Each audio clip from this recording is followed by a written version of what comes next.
I'm 69 and Gabriel's 82. I'm 82. I started dating, I was like 65. How did you get to Gabriel? I'm a fundraiser. And one day, got a donation, which was Gabriel, just about a year after his wife passed away, made a donation in honor of her first yahrzeit. I was making a phone call like I've done many, many times, and something happened on that call. I felt literally like a bolt of lightning shoot through my body. I was shocked. Did you know your ages when you spoke on the phone? No, we knew nothing about each other. We Didn't didn't know what each other looked like. Seen each other No. or anything. No. The whole So time. what was that first meeting like? Well, I saw this long gray beard. He was wearing a black jacket and a black kippah, and I'm thinking, who is this guy? He looks like a Hasidic rabbi, and a beard. He's on his horse, and could be speaking Yiddish for all I know. And we dated for 6 months Yeah. from beginning to end. yeah. And how old were the two of you when you met? I think you were 80. I was when we- 79. 79 when we met. Oh, I turned 80. Wasn't interested or even thinking about getting remarried. It was the best thing I ever did in my life. Hey, so good to see you at my living room and home away from home. Stories of hope. It is never, ever, ever too late to find love and be swept off your feet. And I'm really excited to bring to you the beautiful, sweet couple, Ronnie, also known as Shoshana, and Gabriel, who found love again in their high 70s and 60s. It's such a sweet couple. I felt like I was interviewing two people in their 20s who just see no one other than each other. There's so much to learn. Oh my goodness, from converting to being a vet. Honestly, it's from bullets to Bibles. I'm not going to give too much away, but you're going to love them. So get excited. And of course, before starting, I want to welcome you. At this point, guys, you have the app. And if you don't have the app, the Colel, Chabad, Tzedaka, Pushka app, it's after Rosh Hashanah. How can you justify not having easy access to making an impact in someone's life on your phone? And it's free. And I want to tell you something. When I give Tzedaka, there's options. You can give $10, $5, or you can personalize it to 18 cents. It's so easy to make a difference and enrich someone's life and bring more blessing into your day. So here we go. I hope you joined me. And if you didn't, then please download the app and really elevate your phone. Really elevate your phone and make a difference in your life and the lives of others. Hi, I'm Tzipora Grodko, and this is the Stories of Hope podcast. I'm so grateful to have the lovely Ronnie, Shoshana, and Gabriel here with us today, all the way in from Montana and now Newtown, Pennsylvania. And I think this interview has Formerly been in the of works Connecticut. for a year. That long? I think so. It's been a while. But you know what? It's been marinating, so Yeah. I know it's just going to be perfectly awesome. And I'm just so grateful for you making the trip. Thank you so much. And Ronnie, we'll start with you. Tell us a little bit about who Ronnie was before she was Shoshana. Oh, well. Oh, that goes back too far. I got my, Ronnie is a Jewish name, by the way. My parents weren't really connected to that idea, but somehow, I ended up with that name. But when I was named Shoshana was actually when I became a mother for the first time. Aww. So I have 3 daughters. And when I said, well, we have this beautiful young woman, this little girl, who are we gonna, Alexandra was born. The rabbi said to me, what's your Hebrew name? And I said, I don't think I have one. And he came up with Shoshana. So my name before was Ronnie Sue Rabin. And we kind of went with the S, and Shoshana also meaning rose. And I was named after a rose. That was my grandmother, who I had never met. And so Shoshana was born at that moment, but I never really used the name. And really wasn't until you that I started to use it on a regular basis. I insisted, that you would be called by your Hebrew name and not your given, English name. But that's beautiful. Thank you. So tell us a little bit about your background before you met Gabriel. Sure. So I was born in Forest Hills, Queens, and my family moved around a bit. And most of my life was spent in Connecticut. I was raised in Westport, Connecticut, a suburb of New York City. My father was in the schmata business and commuted to New York every day. And I was married first time around about 35 years and have 3 amazing daughters and now 6 amazing grandchildren. And lived in New York, Connecticut, went to school in Washington, D.C., spent a year in Israel, spent a couple years living in Vermont, lived upstate New York, lived in Cape Cod for a little bit as a single woman. So, I've moved around a little bit on the East Coast, but not much experience of the West Coast. And I met Gabriel, I guess it's about 3 years ago that we met. Almost 6, yeah. Just about exactly 3 years ago. I was divorced for a couple years and kind of enjoying the idea of being who I am at this age and learning what it would be like, to start dating and experience myself in a new way as a more mature woman and a mother and a grandmother. And so that's kind of where it started. Okay, thank you. Gabriel, can you tell us a little bit about your background? Mine is very different. I grew up in a Christian home in Bucks County, Pennsylvania, initially. And over a course of several years, following my dad around after he got out of the service in World War II, we moved to Ithaca, New York. He was in graduate school there at Cornell. From there, he got his first job down in Fayetteville, Arkansas at the University of Arkansas. Was on the faculty there for 3 years and then moved to East Lansing, Michigan, where I kind of grew up. It was 5th grade through college. I graduated from Michigan State. Mm-hmm. And so that's kind of home for me. The whole time I was raised as a Lutheran. I'm a convert, so that's why I was raised a Lutheran and not Jewish.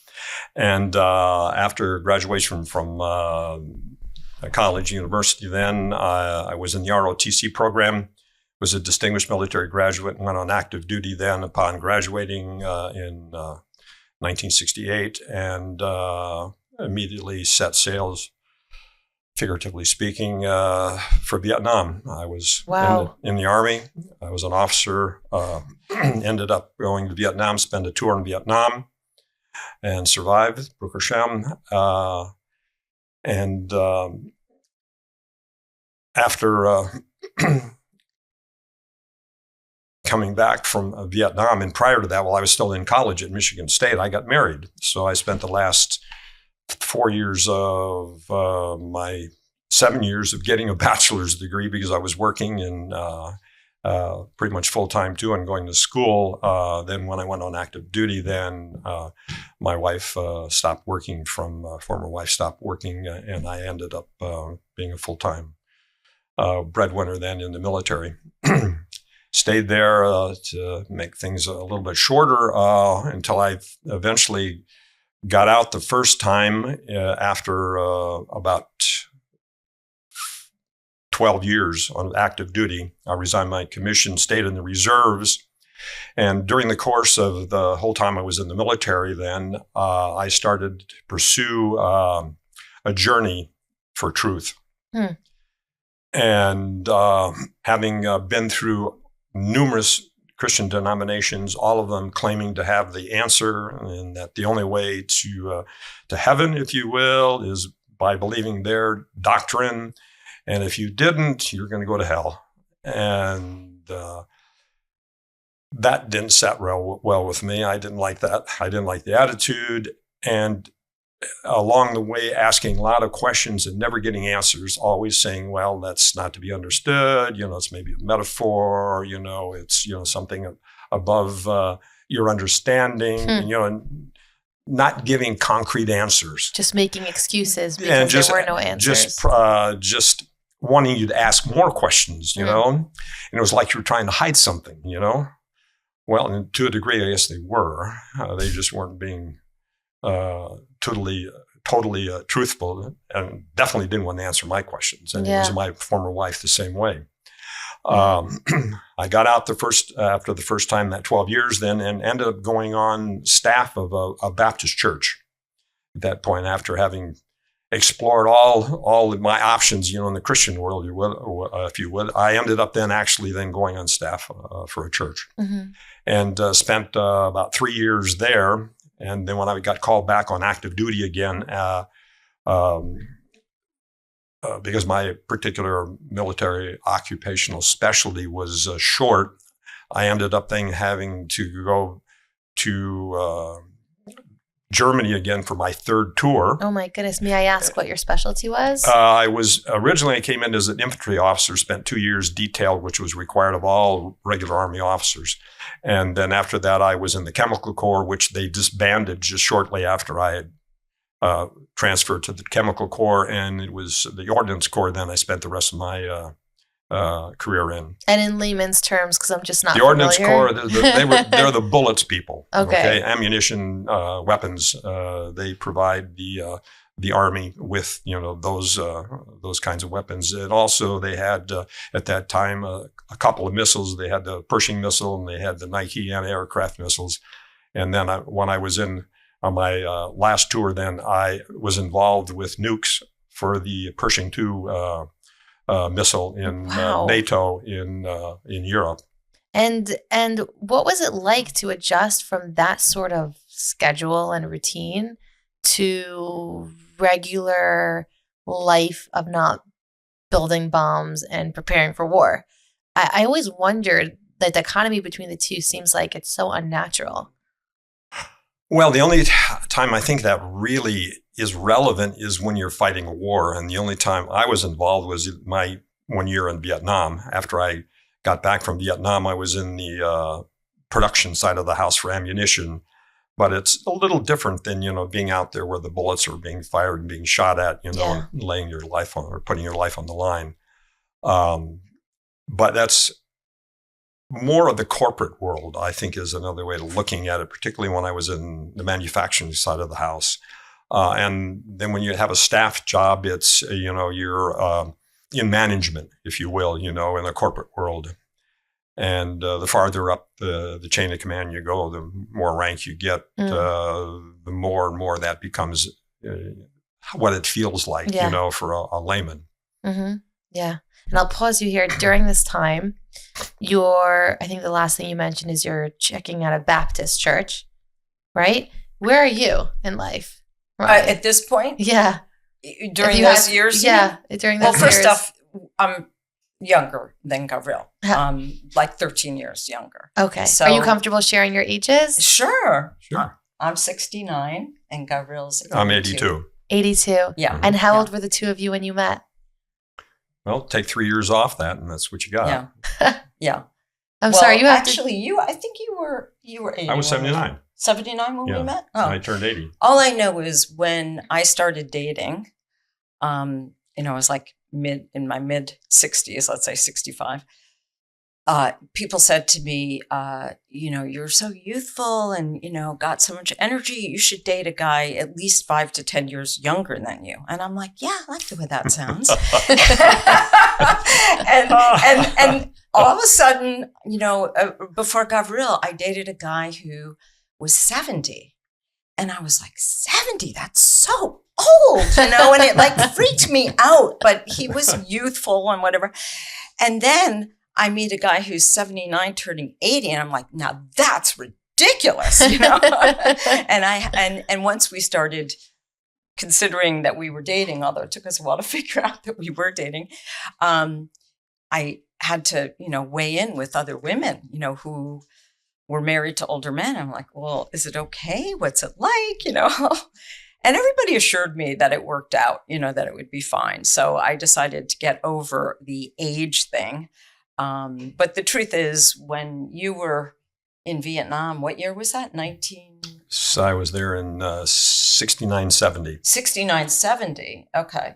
So I was like, Still in diapers yet, weren't you? well, no, I mean, I was born in 56. Oh, okay. So 10, I was like 12 or 13 years old. While he was like, so you're 13 years old and he is probably struggling with like classic teenage transitions and you're in Vietnam. Getting shot at. Yeah. Getting shot at. Exactly. Okay. Exactly. Thank You. you. Picture. Yeah. Thanks for painting that picture for us. But I mean, I'm born Jewish. And I also had no concept that I would ever date a convert. That was the furthest thing from my mind as well. So if you think about it, we sometimes kid each other, like, what if we had met each other when we were younger? Mm-hmm. Well, of course, neither of us was available, so that's kind of ridiculous. But even so, he wasn't Jewish, and as attractive as he was, it still would have been complicated. So, yeah. So we met each other when we were obviously supposed to be each other. So excited to hear more about that. So as you were saying, you were searching for truth. And I didn't find it when I was in the ministry. And along comes a evangelist that came to our church for a week to inspire the congregation that was there. He was very different. He only taught from what was the Old Testament, the Tanakh. Mm-hmm. And that was unlike the church normally. They spend most of their time in the New Testament, dabble in the Old Testament, now and then when it's convenient, or they're trying to make a point. But he spent his whole time in the Old Testament. He'd memorized Tehillim, and he could go on literally for hours reciting psalm after psalm after psalm, that he'd memorized, which kind of blew me away. I'd never seen anybody do anything like that. So he got us thinking, or got my wife and I thinking in a little different way. And then one of the things I ended up doing then is, after I got out of the service, then resigned my commission after that last 4 years that I spent back on active duty, then I ended up going to work with him, for him. We'd kept in touch with one another over the years. And so then I followed him around, and I was his techie guy, if you will, and when we went out and did revivals. From building bullets to building Bibles. Bible, yeah. And so that was a big change, And one of the revivals we went to, actually it wasn't a revival, we were invited by a Messianic Christian congregation to come and share. And it was Pesach, Passover time, and we did a Seder. So I'm sitting there with my boss and the people that were in attendance there with the keep on, and then people said, boy, you sure look Jewish, and I go, wow, okay. I'm not though, but it's interesting, while I was still there at the Baptist church, then when he had been there, I had kind of a premonition, if you will, that I was Jewish, and I have a lot of background to lead me to believe that I am probably Jewish based on DNA and family background and so forth, history.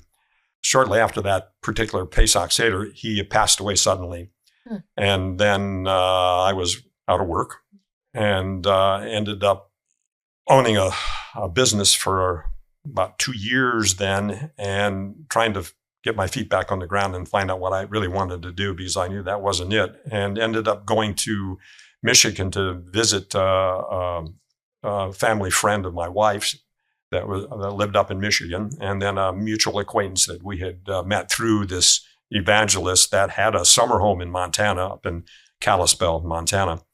And we went up there and visited him, fell in love with Montana. Beautiful.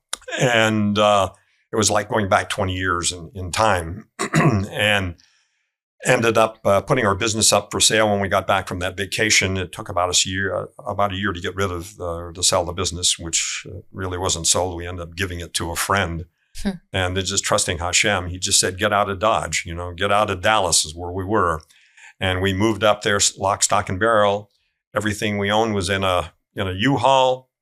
Our dog my teenage daughter and my wife, and moved into a 10 by 40 foot trailer, no running water, no electric, living out in the woods in Montana, heated the place with an old trash burner stove.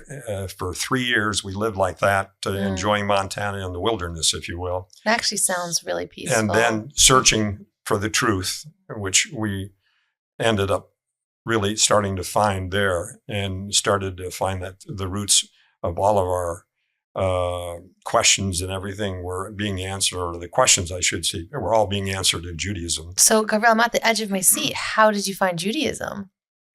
Well, when you're out there with a lot of like-minded people, and a lot of the people that we ended up fellowshipping with at the time when we're still Christians, yet we're still searching. They were looking for answers outside of the normal denominational churches. So there was home churching, Sounds a little that rebellious. type of thing. Is that rebellious? It was. Oh yeah. I mean, that's not mainline Christianity. That's for sure. And radical. Yeah. Mm-hmm. And in the process, ran into a couple of folks that were more messianically inclined, and were a little further along on the path towards discovering Judaism, and got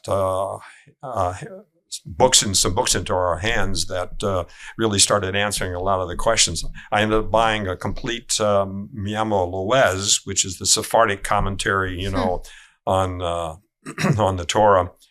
And that ended up being my encyclopedia, if you will, a go-to book. This is pre-internet, pre-Chabad.org, pre-anything. Yeah, you're just grabbing whatever's coming your way. That's all you had. That was it. Or somebody that would come along that would be able to answer some questions, or say, hey, have you read this book or whatever? And then you try to find it. And then over a course of a couple of years, then I'd started the business when we moved up there, then found a home in that. Stayed in that for a couple of years, ended up turning that over to my son, and then ran into a Jew who was on a path, who was at the time a pastor of a non-denominational church. He was raised Episcopalian, though he's Jewish, and his Pintel Yid was getting all stirred up, and he was beginning his Baal Tshuva, journey. And with him and the two of us, we proceeded then to get into Judaism more and more. And this is without the internet. So what was your guide? What was your Jewish guide? Was it Chabad? Was it? There wasn't anything. Just it was text? It was what we ended up coming up with, from the books that we were able to access. Wow. Miraculous was a lot of it, because that gave us a lot of good commentary. We were starting to read the Chumash, the Chumash with the 5 books, but there's no commentary or anything there. That's the executive summary at best. And we weren't aware of the Talmud or any of the other Mishnah, any of the other books that were available at that time, hardcover only, basically. Yeah. And with that, then we finally had a Chabad. Miraculous guy, was one of the roving rabbis in the summer, came by and saw him, because my partner there had gotten on a Chabad mailing list. Once you get on that mailing list. So in the summer, when they came out and did their 2x2 around the state of Montana, they stopped by, saw him, and he brought them over to me, and then ended up coming back east then to do some work, and ended up working at .com for a couple of years then, after I got rid of the business, and got in touch with Chabad. And then with that, then it was just a matter of pursuing truth. Now at that point, we found a home. We were welcomed after having going through some other Orthodox outreach programs that just didn't set well with us. Yeah, Chabad is extraordinary. We've had multiple guests who are converts, and I think almost all of them, it starts with Chabad. You have to check out Pizza Biza, making fresh hot pizzas on the spot by their professional chefs, indoor or outdoor, in their pizza ovens, meat or dairy, plus full catering around the tri-state area and Florida. Specializing in events with several hundred people with no lines. You heard right. Full menu. You have to check them out on Instagram at Pizza Biza and visit them at pizzabiza.com. Pizza's my favorite food, so please invite me. Pizza Biza on Instagram and check them out at pizzabiza.com. These are the people you want to call. Pizza Biza, I'll see you at my next event. Yeah. And the rest of your family was comfortable also converting? They didn't convert. They didn't convert. It was just my wife and myself. My daughter was a teenager then, and my son was already left the home. He had been in the military, and then had when he got out of the military, had come to Montana then to work for me and the business that I had. So they stayed where they are. They're righteous Gentiles, and they're in a good place. Yeah. Didn't understand what mom and dad were doing, because one of the tenets normally of Christianity is proselytizing, and being good kids. They followed wherever mom and dad went. Of course. And then all of a sudden, mom and dad weren't going anywhere. They were doing something that was very different, and not saying that they had to come along or anything like that at all. And of course, then they were old enough to be able to make decisions on their own. And that has caused some issues, I think, in the family to a degree. A lot of people, when they convert, don't take into consideration the impact the conversion process has on the rest of the family. It's always, you usually look at it from your own viewpoint, and not always consider what you're doing and how that is going, or could or can impact the rest of your family. Yeah. And so you were able to maintain a positive relationship. Yeah. After we finally went through with it and converted and everything, then to the point now that they know what kashrut is. I mean, of course, anytime we do anything, we always have to they have their kosher plastic dishes there, whatever. They know how to get a kosher hechsher that's acceptable to us to bring, chips in or something like that, or a salsa that's already pre-packed, so that we can, we have something like that. They recognize it and accept it. And, beautiful. And your we make it friend work. at the time also converted? No, he was already Jewish. He was already Jewish. Are you still his in wife? touch? His wife did. His wife did convert then. I haven't seen him in a number of years. He's kind of dropped off the radar. He kind of went his way, and I went my way. He left the area in Pennsylvania where we were together. What's and his then name? I ended up going back to Montana then, after I lost my job that I had there in Pennsylvania, then after I'd converted. Okay. Should we give him a shout out in case he happens to hear this? You could reach out and say hi? Or would you rather not? I could also eliminate this part of this conversation. It would be Bob Harris. Bob Harris. Bob Harris. And last I knew, he was down in the Phoenix, Arizona area. Okay, Bob Harris, if you manage to get to hear this from the Phoenix, Arizona area, Gabriel says hi. Absolutely.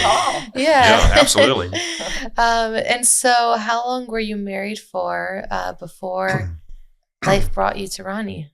I was married 58 years, and my wife passed away on the Alter Rebbe's yard site in 2021. Whoa. Which was a very, very special date. That's a very special date. And it was a little over a year after that when Shoshana and I ended up meeting initially. And so when your wife passed away, especially after 58 years of marriage, I can't understand how difficult that is. Did you ever think that you would get remarried? Nope, not at all. I was the farthest thing from my mind. Wasn't even on the radar. I wasn't even thinking about that at all. While we were in Montana for 20-some years, then after we converted, my wife and I were the first unofficial shliachs for Montana. So we were out selling Montana to the shluchim as they came through, or not the shluchim, but the Miraculous boys, the roving rabbis, when they came through to see if we could convince them to stay in Montana, contrary to what they were being told back east. There are Jews in Montana. Yeah, are you connected to the shluchim in Montana now? Yep. You got the Brooks in Javi and Heimshal in Bozeman. We've got Siddiqui, Heimshal Siddiqui in Billings. We've got Schneer and Hanla Wolf in I went to them. Kalispell. I You were went to there. them. I was. We may have been there at the same time. Yeah. It was amazing. I love them. Massive fan. Massive shout out to you guys. Yeah. And then there's also Yeheski Vogel down in Right. Missoula, and then Mendel Spiro in Great Falls. So there's 5 shluchim now in Montana, when there was nobody when we first got there. So. Yeah, and that's unbelievable. It's unbelievable. So would you say that you were the first shluchim in Montana? Unofficial. Unofficial. Yeah. That's pretty extraordinary. But it's keeping what the rabbi wanted us to do when Devorah and I left. After we had to leave Pennsylvania, he said, "Go west, young man. You know, there's work to be done." So incredible. So we stayed and we toiled, we labored, and we got tremendous results. Yeah, and that's incredible. And Baruch Hashem, you know, unbelievable. I think what's so cool that I just want to spotlight for Schneer and Chaya is that I think they must be maybe in their upper 20s, young 30s. Mm-hmm. 30s, their population that they deal with is, I hope it's okay for me to say, I think like the senior population, like 70, like 60s and up. And it's people who have lived so much that now at this peak, they're like, wait, this still isn't enough. There must be something more.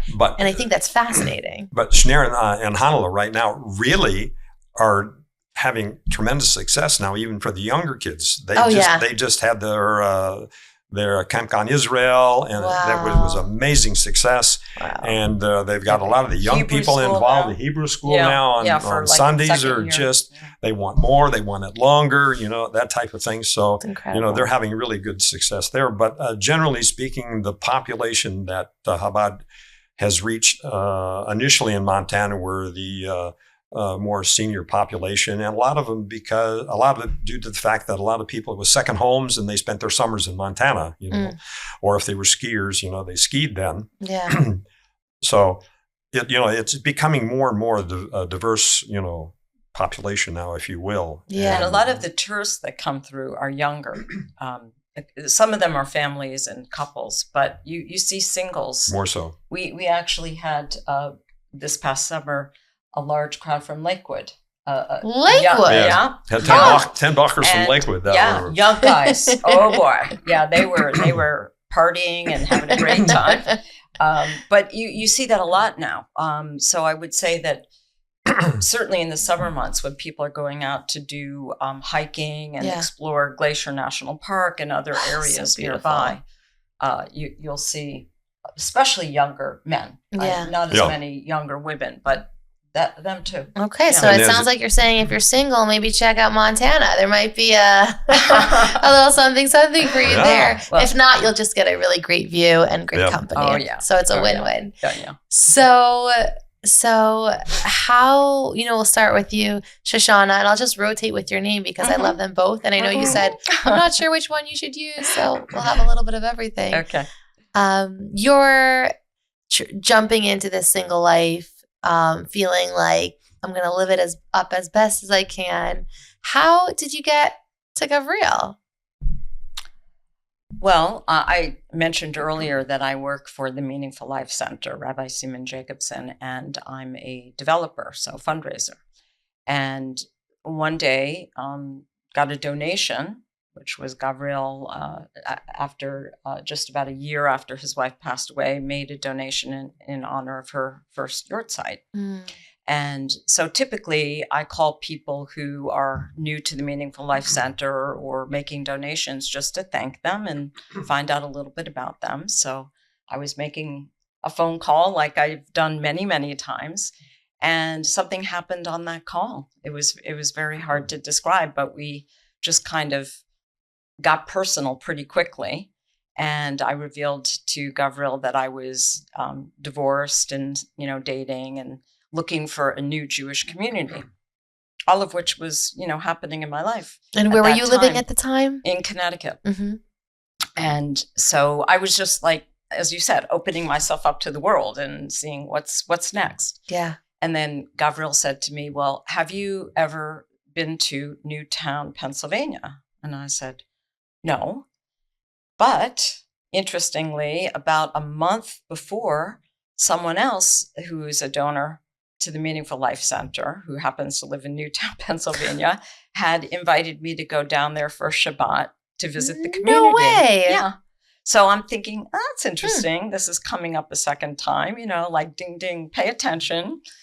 And then Gav said, well, I can introduce you to the local reps in there. There we go. He's still got his moves. He's he's looking for a next move. But I was thinking, I don't really need that. Like, I'm already in, I have a place to stay. This woman had invited Shoshana, me. you were playing hard to get a little bit. Yeah, but it was just, I'm used to doing things myself. I'm a pretty independent woman. But anyway, because he was being so polite and kind of generous of spirit, I said, sure, yeah, why not, and also I said to him, by the way, do you know, and I'm not going to say the woman's name, but she also lives in that community. And he said, well, she happened to have been one of my wife's best friends, my former wife's best friend. So I was like, oh, okay. So there was kind of another connection there. And then when I had said to him, I'm, starting to date now and whatever, Gav said to me, yeah, I am too.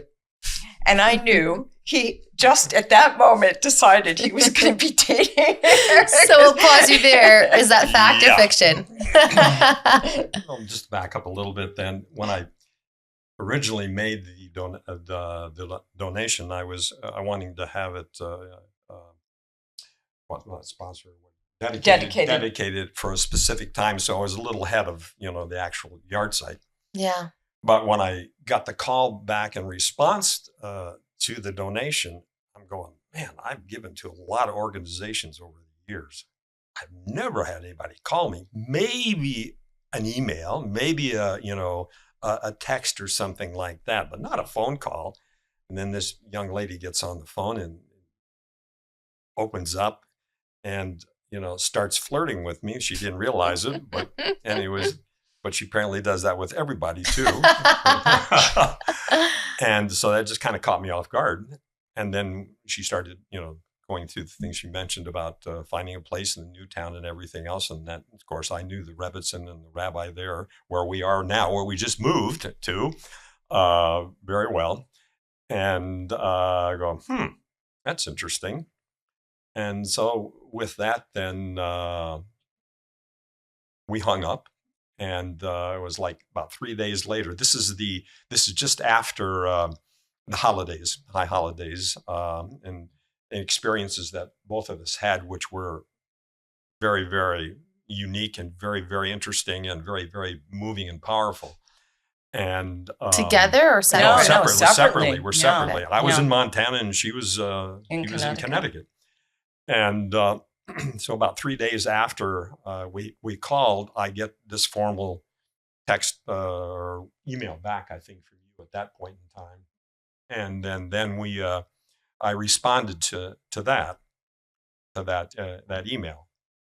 So just going back, though, after the first phone conversation, it's true. I have a flirtatious style, and I do flirt with everyone. And Rabbi Jacobson said Gav is the only one that took it seriously, But anyway. Yeah. You know what? You were single and you were open. No, it's just my way. Oh, you know what? Yeah, bring it on. It's part okay. of your charm. But I was going to say that right after I hung up the phone, I felt literally like a bolt of lightning shoot through my body.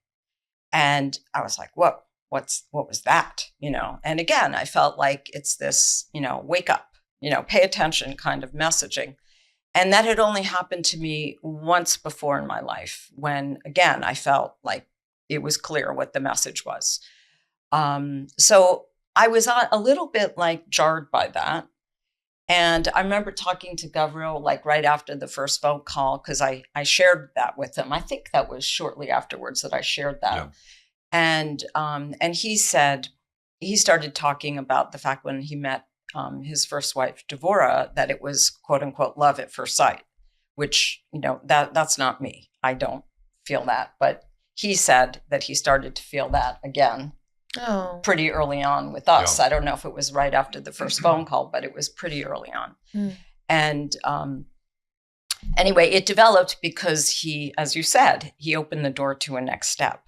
And it turned out that he texted me about that he'd been in touch with, the Rebbitzin there, and I should give him a call. And it turned out that the day that he texted me, I had had a second date with someone who I was really not excited about. And I was just exhausted because the date went on way too long for my taste. And I was trying to be polite, but I didn't really know the ins and outs of how to protect myself in the dating process. So I made myself a little too available and vulnerable to this guy. And by the end of the day, I was like, oh, I'm exhausted. I just want to curl up in bed and read and just like chill out. And then I picked up my phone and I saw this text from Gabriel, and I was like, oh, yeah, I want to talk to you. And all of a sudden, we were on the phone together for our second phone call. And we didn't really talk about that for very long, because that was just kind of like, okay, she will meet me if I go, big deal, fine. And then we just kind of went on to get to know each other a little bit better. And I was staying with a friend, so I was concerned that, she would hear the conversation. So like the next day when I saw her at breakfast, I said to her, I was on the phone with someone last night. Could you hear me? And she said, yeah. And I said, I'm like, you could hear me, or you just, no, she said, I could just hear your excitement. I could just hear your voice. Cute. I feel like you're 16 years old at like your girlfriend's slumber party. So sweet. Yeah, it was a good setting. But it was Rosh Hashanah and Yom Kippur period when we first started talking. And what Gabriel was alluding to is that I personally had like a breakthrough kind of Rosh Hashanah. I've never had one like that before, and I haven't since. But I felt like it was that experience of completely falling apart and not really knowing what was going on, but just crack right down the center. And I was sobbing. And I was sobbing not just for myself. That was part of it. But I think that was only like 50% of it. This feeling of just being utterly broken and not knowing anything about what's next. And it wasn't like I was stressing about that, but it was just, like getting down to my core, maybe. Yeah. And the other part that I was crying for was the world and how it seemed just in a horrible place. And mind you, this was before October 7th. Okay. Yeah. And I didn't know what was going on. And I'd never experienced anything quite like that on a Jewish holiday. And I remember talking to the rabbi that I was with for Rosh Hashanah, just to try and get some clarity. But now that I look back on it, I think that what was happening, if I understand it, is Hashem was preparing me. And it was pretty incredible that, the next person I dated, and literally almost the next person I talked to, was Gabriel. And that kind of thing kept happening between us, where we felt like we were being guided. And I didn't feel that sense of, I know what I'm doing, by the way. I just felt like I was listening and sort of allowing myself to be led. And that's what went on for about 3 months. No, longer than 3 months. We dated for 4 months. We were married in 6 months. 6 months, from when we started. First phone call was the end of September, 1st of November. And then we got married then on the end of March. The 4th of Nisan. Yeah, 6 months, from beginning to end. Yeah. If you've ever wanted something more than anything in the world, then you've probably tried a Segulah or two. And if you're anything like me, then you've been dejected and disappointed when it seems like it didn't work. And that's why I love this organization called Better Than a Segulah. Like their name, we learn on Simchas Torah Ein Segulah Torah. There is no better Segulah than Torah study.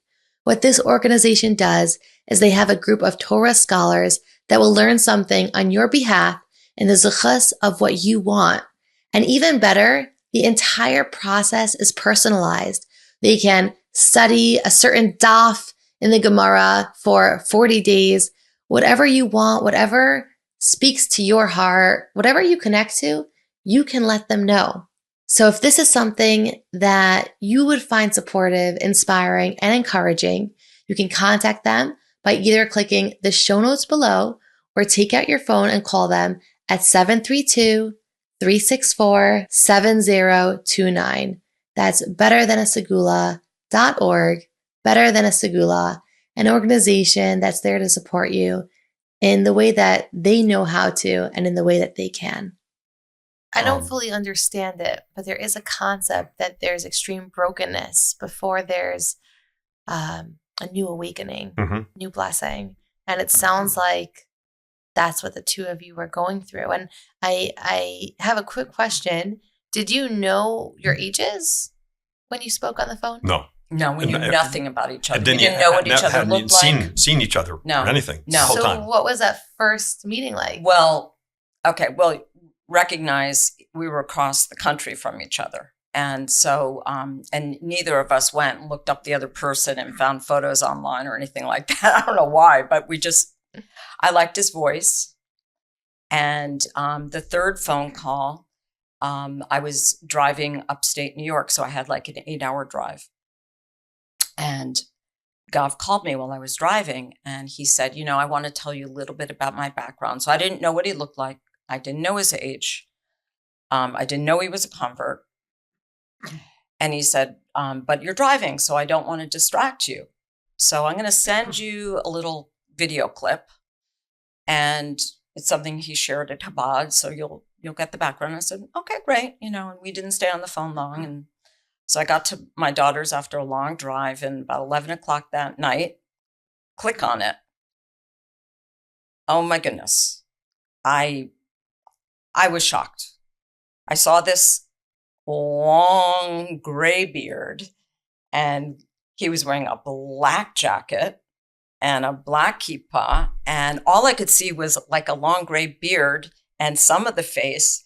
And I'm thinking, who is this guy? He looks like a Hasidic rabbi, and he can't possibly be the guy I was talking to on the phone, because while I was driving up there, I'm thinking cowboy, Montana, okay, a beard, but Paul Newman look. He's on his horse, and I'm like fantasizing away.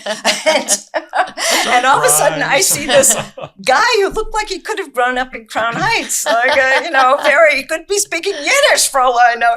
And this is like a horrible mistake, But then I heard the voice, and I recognized the voice. And so for 4 days, I did not respond to him. Ooh. Yeah. Were you shaking in your boots, no pun intended? No, I just ended up, responding back to you, or I emailed you, or did I text you back? I forget. Texted me. So as I was leaving my daughter's house, which I had no reason to talk to my daughters about my dating life or whatever, but this I had to tell her. I just described the situation, and as the Gen Zs would say, this was good tea. It means like what? It's like exciting gossip, hot off the press. Oh, like okay. Who's mom interested in? Yeah. Well, this is my oldest daughter, so she was the one who was probably most mature about me in the dating world at that point. And so I described it to her just briefly, and she said, "Ma, that sounds crazy." And I said, "Yeah, you're right. I'm going to forget about it, And I left. And then Gav calls as I was like 10 minutes away from the house. And he said... After she'd left there and was heading back to Connecticut. Yeah. He said something like, gee, I thought I would have heard from you by now. Good for you. Standing up for yourself. I guess that means maybe you're not interested in, continuing to talk or something. I have a quick question before you continue. Yeah. Was that scary for you to call her up and say, like, maybe you're not interested, even at 80, 79? No, I just wanted closure. I wanted to know one way or the other. Okay. I felt I was being quite vulnerable up to that point. Totally Considering vulnerable. I went into this whole thing not planning on doing anything or this farthest thing from my mind. And here I am walking down this path, I'm going, wow. But then get stood up, Yeah. I'm going, my ego was totally deflated, at that point, Of course. I knew I wasn't Paul Newman on a horse, but You're never too old to be concerned about protecting your ego. I love that. Yeah. So he said, okay, not interested. And then I said, no, wait a minute. I'm driving. I don't really want to talk to you while I'm driving, so I'll call you as soon as I get back to the house. And I did. And I was thinking, this will be the end of the, kind of dating side of this, and we'll be friendly because he is involved with the Meaningful Life Center and I'm director of development. I'm not going to, leave any bad taste in someone's mouth. So we ended up talking. Oh, no, I should say I ended up talking for an hour nonstop. And I basically did one of these things like, well, I know about you now. Now I'm going to tell you about me. And I went on and on. I have no idea what I said, actually, at this point. But I remember I ended it with, and I'll probably never cover my hair. And, basically I knew my attitude was like, so there, and he responded with this calm demeanor and incredibly accepting. And he never interrupted me. He just let me just go on. And I have no idea why he'd have been interested in me after that. I mean, I was like crazy. You were a little nervous, so you were sabotaging. I think I was looking for a way out. He's nodding with me. Yeah. But anyway, what he said simply disarmed me. Yeah. He said about my last comment, he said, that is between you and Hashem. My only responsibility is to marry a Jewish woman. And I was floored. I didn't know what to say when he said that. But all I know is I went, I like that. That's not what I expected. And by the end of that conversation, we didn't talk much more that time, but we decided, well, maybe we should keep talking to each other then. So he had completely turned around something because I was certain that this was going to be our last conversation in that regard. So that was fascinating to me. And then a couple more conversations. You knew what I looked like at that point. I think I sent a picture that he didn't like, but he had a picture of me. And I think we talked one or two more times. So maybe it was our fifth phone call. I said to him, I've dated either to know that you don't really get to know someone unless you meet them. So I just put it out there. I said, we're either going to meet or we're going to stop right here and now.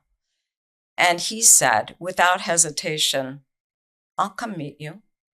And I went, check. Yeah. That was like the second one. Like a man who knows what he wants, who doesn't hesitate, is ready to step forward boldly. I was like, I like that. No mamby-pamby guy. Mm-hmm. A man. Yeah. So that was the next huge impression that he made. And I think we met, what was it, within 2 weeks About or 2 something weeks, of that phone call? I had a reason to go back east anyways to do some work in Newtown there at the shul. And so I figured I could do, a couple things at the same time. That worked out pretty good then. I had my expenses paid to go back, which was nice. I didn't have to worry about that. And then I'd get the chance to see this young lady I'd been talking to on the telephone. And what was that first meeting like? Well, the funny thing is when I saw a picture of Gav, my first thought is, it wasn't about age, by the way. He's very vital and whatever. So that, the number could be daunting, but it was that he's tall. And actually my former husband was about the same height, but there was something about Gav's build, leaner, taller, I don't know. I thought, I think he's too tall for me. And I don't know if my body is going to be comfortable with that body, And it was a weird thing to be thinking about, it wasn't in my head to think of it that way. But we were having Shabbat dinner together at the Chabad that we had, been talking about. And we hadn't met before he came to pick me up that Friday night. And he rang the bell. I opened the door. And the first thing that went through my head was, he's just fine. Mm. And I was like, where'd that come from? Again, I felt like, I don't know. I don't think like that. But the thought went right through my head. Yeah. And you said the same thing about me. What did you think when you first saw her? Didn't do her any justice at all. I got the real live Ronnie Sue Rabin, if you will, or Shoshana, standing in front of me, and she looks far better than that picture I ever thought. So, meaning to say, she looked absolutely beautiful. Oh yeah, she was amazing, and was and still is getting better all the time. She keeps reminding me of that. Wow, that's so sweet. So you spent Shabbat together, and how long? When did the two of you decide that you wanted to get married? How long after that? Oh, a while. I mean, maybe Gav decided maybe a little bit before me, but I took a little while. After we spent Shabbat together, we Sunday morning, the next day, he said to me, "Would you like to go for a walk or do something again?" And I said, "Sure." And he ended up asking if I would like him to drive me back to Connecticut, which again kind of like stunned me. Like, he's so considerate. He said, you drove 2 hours to get down here. And he'd actually offered to like pay my train fare that I didn't have to drive down there, but I said, no, I want to drive. And so I thought that was like a wonderful offer. Very chivalrous. Very. But at the same time, I thought it's also intimate. Like we hardly know each other, and we're going to be committing in my little Subaru, And we found out we had the same exact cars, by the way, which was funny. But I got the better color. Anyway, but we did. He drove me back to Connecticut, and we had a nice walk on the beach in Stamford, and then we went out for lunch, and then I brought him to the train, and he was going back to Newtown, Pennsylvania. Yeah. And back up a little bit. We both agreed that we wanted to date tznius, which is something neither of us had done before. So, and for me, the woman I married and was married to for 58 years was the only woman I ever dated and ever took out. So I knew nobody else. And that was my only experience. So she was number two, as far as dating is concerned. But we both agreed from the get-go that now that, I'm a Jew, she's now on her Baal Tshuva journey, and, and we're all upping the ante and so forth. We were going to date tznius from the beginning. Was that decision an obvious one for the two of you? Was that a difficult decision? Well, for me, I had dated probably a Jew in each category. I hadn't dated any non-Jews, but I was, my first time around, I married a Jew also, but I did date non-Jews when I was a young woman because I came from a very unaffiliated family, Jewish, but, not at all involved. So I think for me, as I was dating, I was, what are the points that I won't, that are necessary for me? What won't I compromise on? And I knew Shabbat, definitely kosher in the home. And then the other things I was a little bit uncertain, like would I date someone who's from the conservative world? Do they have to be Chabad friendly? Do they have to, should they be Chabad? I tried everything, and one of each basically. And I didn't know where I was going to land, frankly. But and some of the men that I dated did not want to date tznius for sure. And, I said, don't touch me, basically, and they respected it. But it was just how I was feeling. Yeah. And I didn't know where it was leading me to. I was protecting myself, I guess, in a certain way. And I wanted to give myself time to decide what direction I would go in. And then when Gavril and I talked about it, I brought it up, and he said there was no negotiation on that. He was certain that's how he wants to date. And once he said that, I was like, okay, I'm in. And you know? and what would you? This is so sweet. I feel like I'm speaking to two 25-year-olds. Yeah, This is so sweet. Such an honor to have you here. What would you tell someone listening who is struggling with that mitzvah of dating tznius? What would you tell them based on your experience? Well, I want to say one thing first about our first date, because I feel like it's connected. At the end of that first date, I think. Yeah. So I was going to say at the end of the first date, because we'd spent all of Shabbat together, and then this Sunday afternoon, we started to have feelings for each other, and I guess also compounded by the conversations that we'd had before meeting. So I pulled up to the train station, and he was going to get out, catch the train. And that was the first awkward moment, because I didn't know what to do. I mean, naturally, I would get out of the car and maybe hug someone, or at least shake their hand, or, a little kiss or something. And all of a sudden, I don't know the rules. Yeah. So Gavril says, don't move. And I was, okay, awkward, really awkward. I can see there in the car seat staring at it. Okay, bye, nice. He gets out of the car, and he's trying to figure out what train track to get on, and he starts climbing the stairs, and I'm just watching him leave. He turns around, and he goes like this. He gives me a military salute.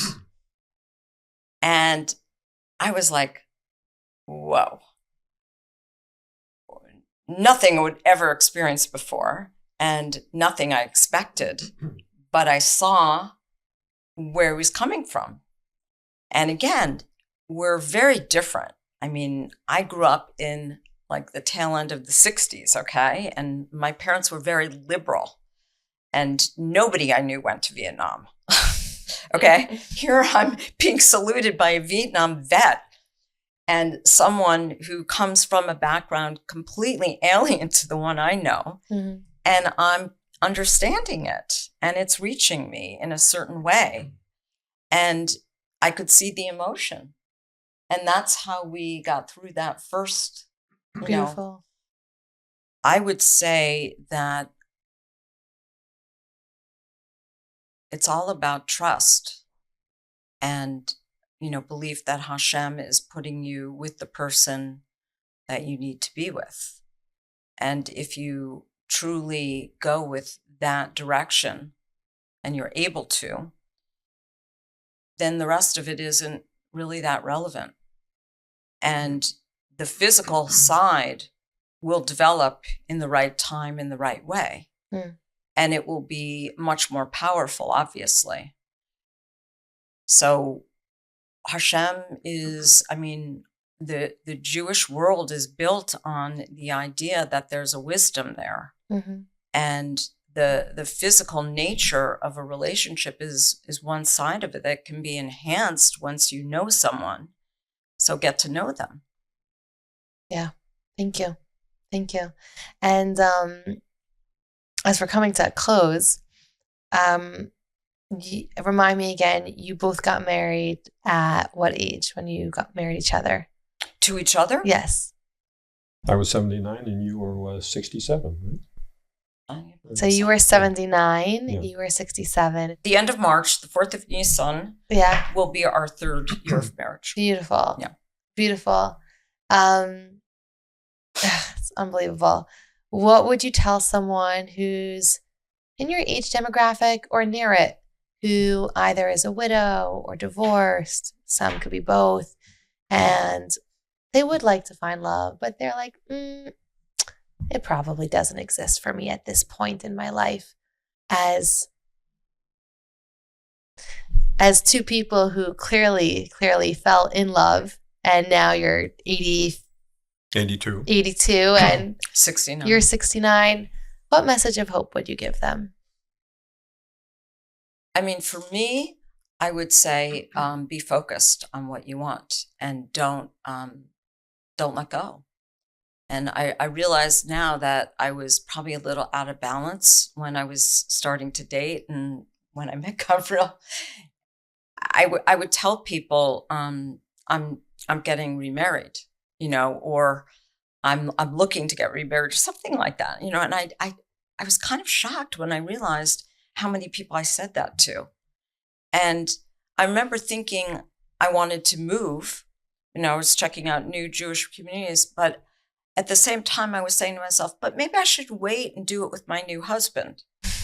And I was going back and forth in my head, like, but maybe I should just move and I'll meet my new Jewish husband there, So, but obviously it was in my mind, and it was a major goal and something that I kept sight of. Mm. At the same time, I enjoyed my time alone, and I enjoyed the experience of getting ready for what was going to happen next. Beautiful. Thank you. What about you, Gabriel? Well, I think what we end up doing to ourselves so often is putting ourselves into a box. We get so accustomed to our day-to-day life and living, and it becomes comfortable. And anything outside of that, particularly when you get older, you don't want to go there. You don't want to experience it. I know what it is. I know what to expect. That's okay. But the thing is what you're doing is, when you're putting yourself in the box, you're limiting yourself. Mm. And Hashem wants us to grow. We have to be doing something new, something better, something bigger, whatever. That's the Rebbe. Everything we did, you never stopped where you were. You think you ever finished? You're just beginning. There's another level to up your ante, whatever you want to call it. And I think that's a detriment. Or it can be detrimental to an individual in their growth, and particularly relationships with people and so forth. Then too is you need to be able to grow, and to do that you can't limit yourself, and you can't do it alone. Right, obviously, and it takes two. You need your heavenly sandpaper, if you will. My wife, she'll definitely bring out those things that need to be dealt with. And I do the same with her. And that's part of that shared part of that relationship that we have. Mm-hmm. Is that's why Hashem put us together, is that there's something that each one of us have that we need to be able to share and help the other individual grow while we grow then too. So it's a symbiotic relationship that we have, that we don't always see it in that light, I think. And that makes life exciting too, and it makes it different. For the guy that wasn't interested or even thinking about getting remarried, it's the best thing I ever did in my life. And my grandkids, when it used to be, hey Savta, now it's like, where's Gabriel? What's Gabriel doing? That's very sweet. Well, this has been very sweet and special. And if anyone's in this position and you've been hoping, true love doesn't discriminate against age. It Absolutely. Can happen at any time, at any place. And if you're open, it may come in a package that's unexpected, but be curious. Be curious to check out that package, because you never know what's inside. Exactly. Thank you so much. It's been an honor and pleasure. Thank you for driving all the way in. I'm so grateful. This has been so fun. Thank you. Thank you. What did you think? How sweet. I'd love to hear what your thoughts were. So please let me know in the comments section below. If you're in this age bracket and you related, let me know if you are a widow and kind of gave up on finding love again. Has this episode changed your mind? I would love to hear your thoughts. If you have further thoughts, you can let me know at soh@meaningfulminute.org. And I want to give a thank you to all our Plus members. You're the reason why we could continue this fabulous work.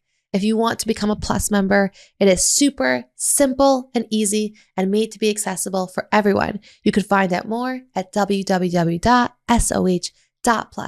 Once again, thank you, Shoshana and Gabriel, for driving all the way in to share your beautiful story.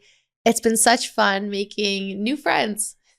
who have taught me so much. So thanks for being here, and I'll see you next week.